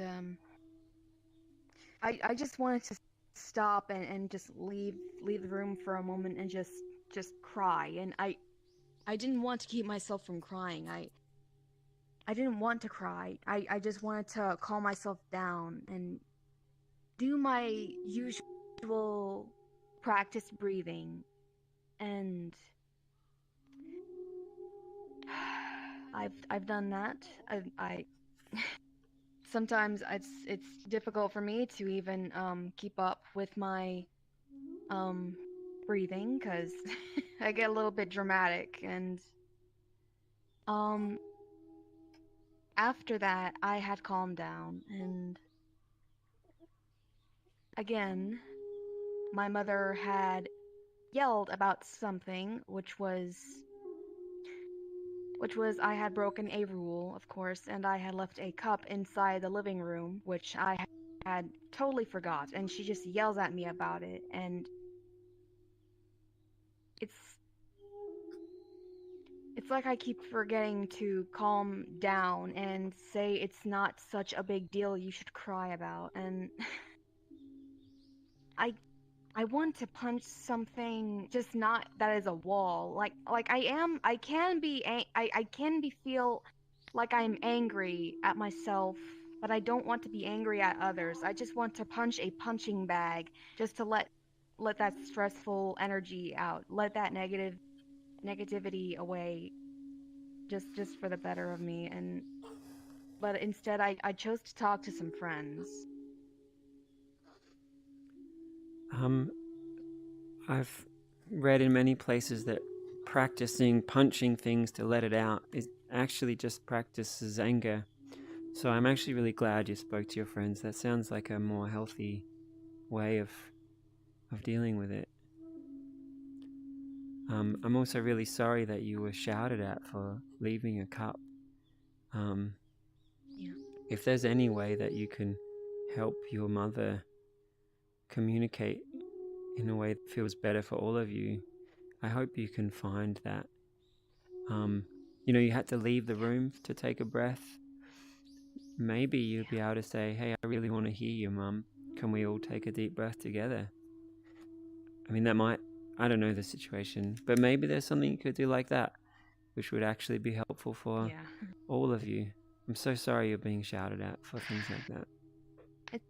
It's okay. She was just probably overstressed about some things. I mean, like, she sometimes had been stressed. She's trying to get the lawn mowed because it's growing and it keeps raining. She's stressed, really stressed.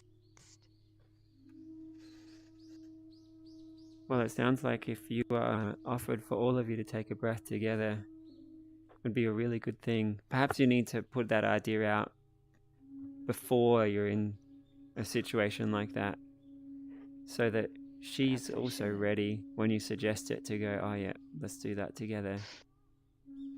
Yeah. So the breathing calmed you down, and then you said you spoke to some friends, and that was helpful.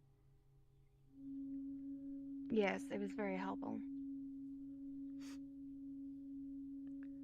I haven't met your mum, but right now I feel a lot of compassion for her. I hope that you can pass on that caring somehow. But no, I feel a lot more compassion and caring for you. Yeah.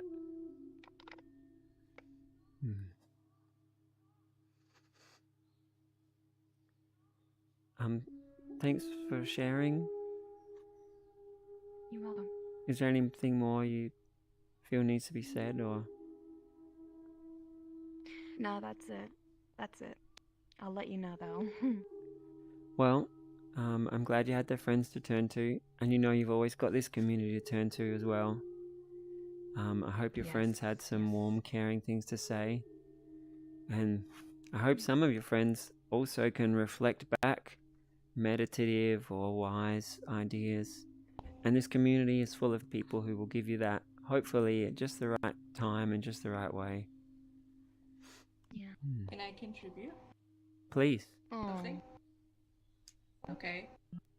Well, meditation helps build. It's not the only way, but it's one way to build a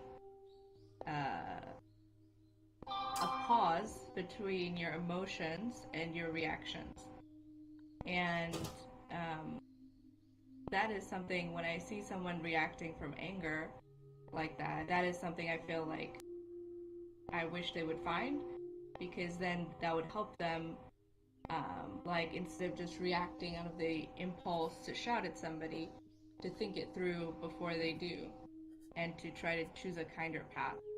That being said, it's not very easy or it's not easy, and it's not maybe very skillful to try to suggest things like that to them because it could come off as, uh, I don't know, feeling superior. And I've also noticed that my mom does that too. And it's because she has a lot of problems managing her emotions. And she has a lot of baggage and trauma. And she beats up on herself a lot. And she will beat up on me because she just sees me as an extension of herself instead of my own person. And, you know, she just thinks I'm part of her because, yeah, it's true. At one point I was. And, you know, she raised me from a baby to like who I am now, and she can't like get away from that. I wish my mom would treat herself better and have less self-hatred, but it's very difficult to inspire somebody to do that if that is something that they've leaned on and that is what they know and that is what's being role modeled to them by their community. And she'll never truly take me very seriously because in her eyes I'm just a young, naive person no matter how old I get. And she really needs to hear it from her friends. But that might be something that's going on in your situation too. Yeah.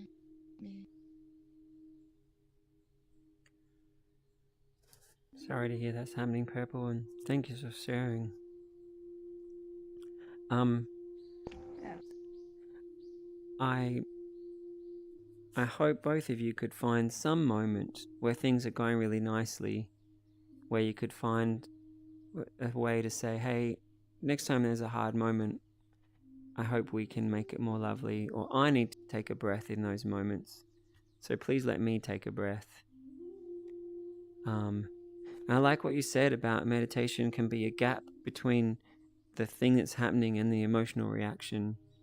And while even if your mother hasn't learned how to have that gap, if your reaction is like the normal reaction to anger, whether that's sadness or being more angry, you're then playing that script out with them. But if your reaction when they do that is to breathe right there in the face of the anger, their brain has to see you breathing and being calm, and a part of them is then learning to see peace in the face of what's going on. And I say that because I hope to inspire in you the idea, wow, what if when she gets angry, I fill up with love and strength for her, and I go into my breath and I just be peace as a gift to her. And I know that might sound hard while you're being shouted at, but I want to say it in a way that's big, so hopefully that some part of you feels that and remembers that next time there's a moment like it. And like I said, I hope you find a way to say something to them before there's the next shouting moment. When things are nice, be like, hey, I'd like things to be nice all the time. So if you ever see me taking a breath, I'm just trying to get into more love with us. I hope love wins. I hope reminding them you want love will always be received. I know it can be hard to communicate with people, especially when they're quite reactive or they just think you're a child. But there are ways. If we explore, we can find ways. They might not work as well as we'd want, but there are ways to make things better. You may even be surprised, Fluffy. Maybe the suggestion that, hey, I'm going to take a breath to bring us into love, she'll see that, and she might just give you a hug and be like, wow, yeah, of course, I want to tell you this nicely. Maybe. Sometimes, I've seen it happen. Sometimes where you think, well, it's never going to be good, someone tries something different and things totally change. So, I hope that for all of us, that we can find those ways of being, or that we can hold the peace so beautifully and strongly that it rubs off on other people. And remembering just to be peace when someone's shouting at you. I believe we can do that, but it might be tricky. So thinking about it before it happens, rehearse it, practice it. Next time she's like that, I'm going to remember to be in my breath and think about peace and love for her. And that's all I'm going to do. My peace and love is like this big shield. Her shouting just makes me more peace. If you practice that before that moment, there's a very good chance that you can make that how you actually react to that situation. I'm speaking out of first-hand experience. So I wish that for you. And I hope that you decide to meditate on that, rehearse it, visualize it, and practice it.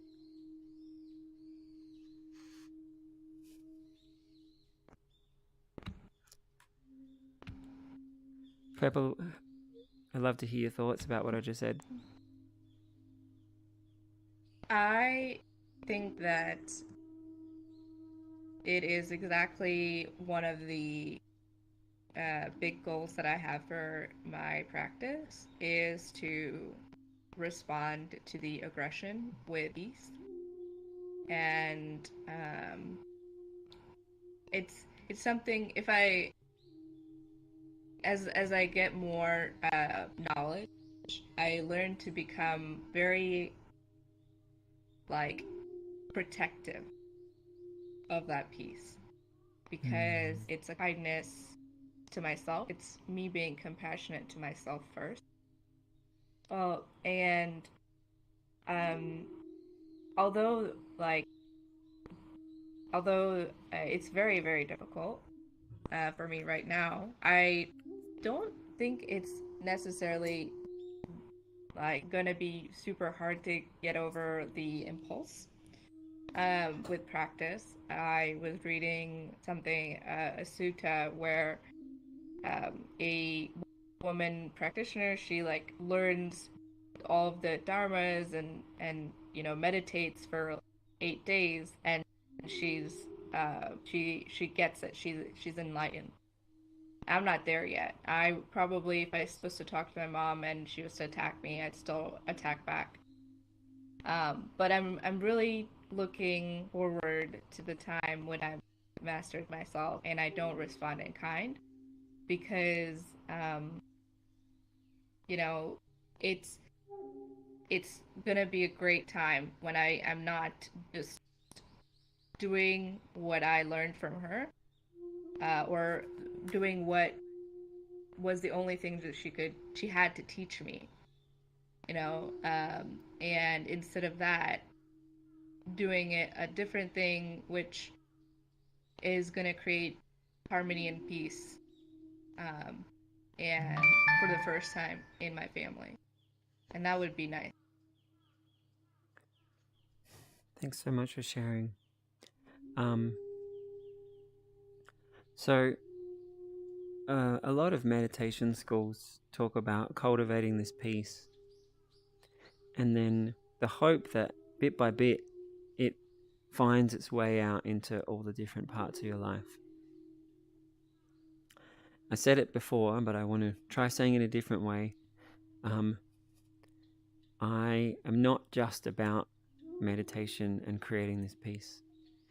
I think that actively engineering our brain is a superpower that's only just glimpsed at in some of the suttas. Like compassion meditation is quite, in some practices, it's a way of, hey, I'm going to be compassionate here. But not always. Sometimes it's just this general feeling. But specifically training, like if you were to imagine, and you put your focus on it, my mum shouts and I do peace. My mum shouts and I do my breath. And you literally practice that. Just visualize that happening. That will happen so much faster than meditating on peace and hoping that then permeates through to the different parts of your life.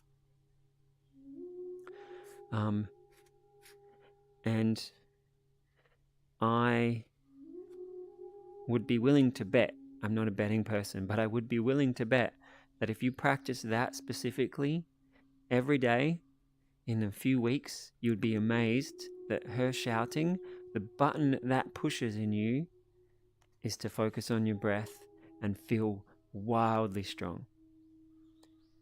So I beg of you to try and practice that. Imagine her with all that emotion pushes your button to be peace.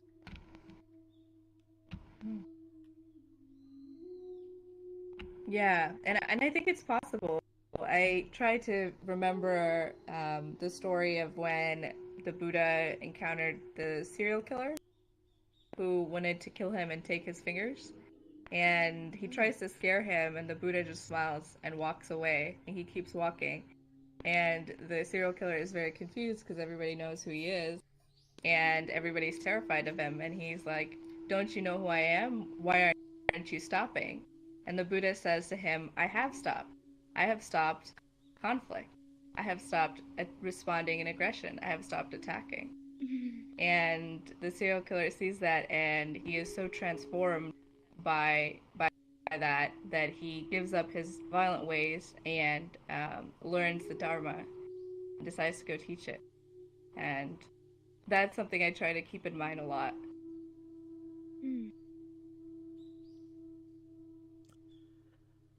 That's really cool, actually. To be Um, honest,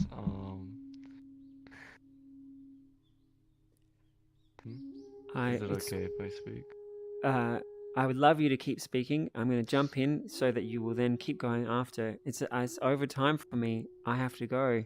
It's so wonderful to see some of you just arriving. So I would like to go and encourage you to stay and continue the I thought I conversation came together. here early. You guys are awesome. So I'm going to stop the stream now and wish you